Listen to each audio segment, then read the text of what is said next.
Our programs offer many languages. Please visit suprememastertv.com/schedule. If thought is something we share, then so is reason. What makes us reasoning beings? If so, then the reason that tells us what to do and what not to do is also shared. And if so, we share a common law, and thus are fellow citizens, and fellow citizens of something. And in that case, our state must be the world. Please watch on to find out about Stoic philosophy and spirituality through the writings of the ancient Roman Emperor Marcus Aurelius.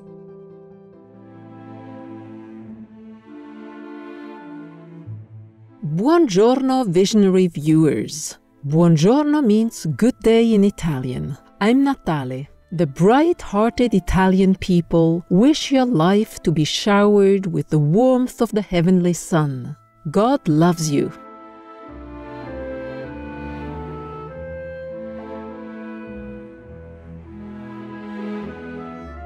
Marcus Aurelius was a Roman emperor of the 2nd century, also known as the last of the 5 good emperors, after Nerva, Trajan, Hadrian, and Antoninus Pius.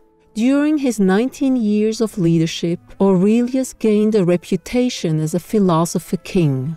Founding his beliefs on the teachings of Stoicism, the Roman emperor was also diligent in finding his own way of self-improvement.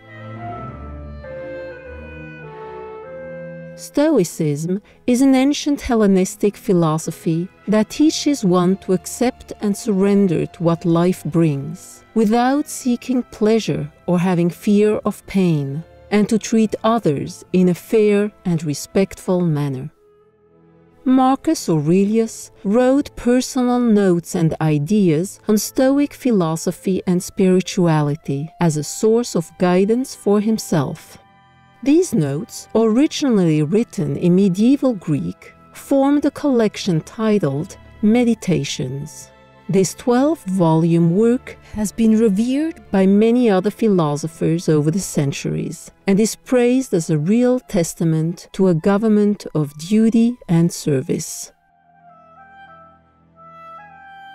Today we'll read a segment for Marcus Aurelius's Meditations, in which a very practical wisdom is simply put for everyone to understand and benefit from. Meditations, Book 4. Our inward power, when it obeys nature, reacts to events by accommodating itself to what it faces, to what is possible. It needs no specific material. It pursues its own aims as circumstances allow. It turns obstacles into fuel. As a fire overwhelms what would have quenched a lamp, what's thrown on top of the conflagration is absorbed, consumed by it, and makes it burn still higher. No random actions, none not based on underlying principles. People try to get away from it all. To the country, to the beach, to the mountains. You always wish that you could too, which is idiotic. You can't get away from it anytime you like. By going within, nowhere you can go is more peaceful, more free of interruptions than your own soul, especially if you have other things to rely on. An instant's recollection, and there it is, complete tranquility. And by tranquility, I mean a kind of harmony. So keep getting away from it all, like that. Renew yourself, but keep it brief and basic. A quick visit should be enough to send you back ready to face what awaits you. What's there to complain about? People's misbehavior? But take into consideration that rational beings exist for one another. That doing what's right sometimes requires patience, that no one does the wrong thing deliberately, and the number of people who have feuded and envied and hated and fought and died and been buried. And keep your mouth shut. Or are you complaining about the things the world assigns you? But consider the two options, providence or atoms, and all the arguments for seeing the world as a city. Or is it your body? Keep in mind that when the mind detaches itself and realizes its own nature, it no longer has anything to do with ordinary life, the rough and the smooth, either one. And remember all you've been taught and accepted about pain and pleasure. Or is it your reputation that's bothering you? But look at how soon we're all forgotten. The abyss of endless time that swallows it all. The emptiness of all those applauding hands. The people who praise us, how capricious they are, how arbitrary. And the tiny region in which it all takes place. The whole earth, a point in space, and most of it uninhabited. How many people there will be to admire you, and who they are. So keep this refuge in mind, the back roads of yourself. Above all, no strain and no stress. Be straightforward. Look at things like a man, like a human being, like a citizen, like a mortal. And among the things you turn to, these two, that things have no hold on the soul. They stand there unmoving outside it. Disturbance comes only from within, from our own perceptions, that everything you see will soon alter and cease to exist. Think of how many changes you've already seen. The world is nothing but change. Our life is only perception. If thought is something we share, then so is reason, what makes us reasoning beings. If so, then the reason that tells us what to do and what not to do is also shared. And if so, we share a common law, and thus are fellow citizens. And fellow citizens of something, and in that case, our state must be the world. What other entity could all of humanity belong to? And from it, from this state that we share, come thought and reason and law. Where else could they come from? The earth that composes me derives from earth, the water from some other element, the air from its own source, the heat and fire from theirs, since nothing comes from nothing or returns to it. So thought must derive from somewhere else as well. Death, something like birth, a natural mystery, elements that split and recombine, not an embarrassing thing, not an offense to reason or our nature. That sort of person is bound to do that. You might as well resent a fig tree for secreting juice. Anyway, before very long, you'll both be dead and soon forgotten. Choose not to be harmed, and you won't feel harmed. Don't feel harmed, and you haven't been. It can ruin your life only if it ruins your character. Otherwise, it cannot harm you, inside or out.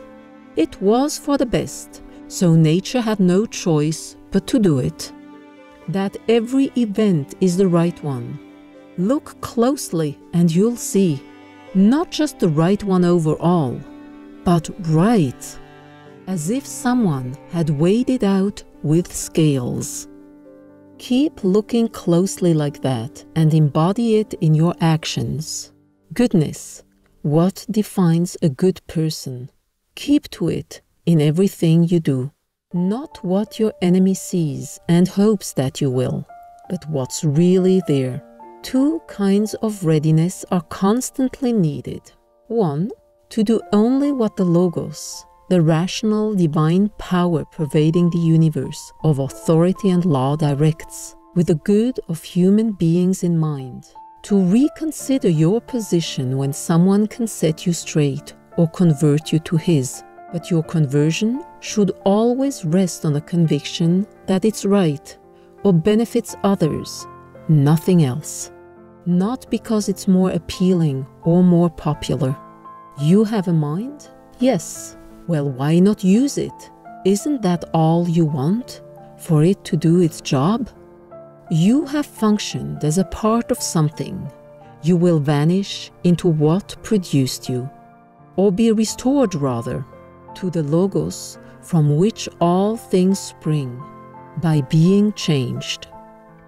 Many lumps of incense on the same altar. One crumbles now, one later, but it makes no difference. Now they see you as a beast, a monkey, but in a week they'll think you're a god. If you rediscover your beliefs and honor the Logos, not to live as if you had endless years ahead of you. Death overshadows you. While you are alive and able, be good. The tranquility that comes when you stop caring what they say, or think, or do. Only what you do. Is this fair? Is this the right thing to do? Not to be distracted by their darkness. To run straight for the finish line, unswerving. People who are excited by posthumous fame forget that the people who remember them will soon die too, and those after them in turn, until their memory, passed from one to another like a candle flame, gutters and goes out. But suppose that those who remembered you were immortal, and your memory undying. What good would it do you? And I don't just mean when you're dead, but in your own lifetime. What use is praise, except to make your lifestyle a little more comfortable? You're out of step, neglecting the gifts of nature to hand on someone's words in the future.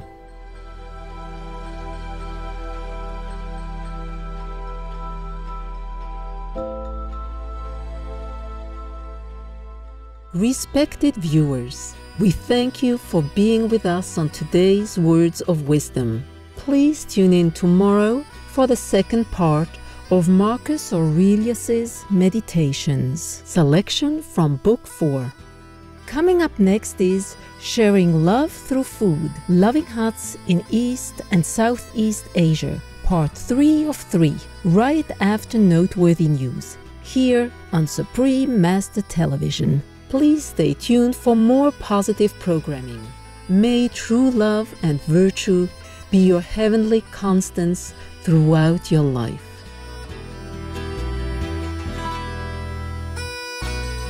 Our programs offer many languages. Please visit suprememastertv.com/schedule and suprememastertv.com/WOW. Nos programmes offrent plusieurs langues. Veuillez visiter suprememastertv.com/schedule et suprememastertv.com/WOW. Nuestros programas ofrecen varios idiomas. Visiten suprememastertv.com/schedule y suprememastertv.com/WOW. Unsere Sendungen bieten viele Sprachen. Gehen Sie auf suprememastertv.com/schedule und suprememastertv.com/WOW.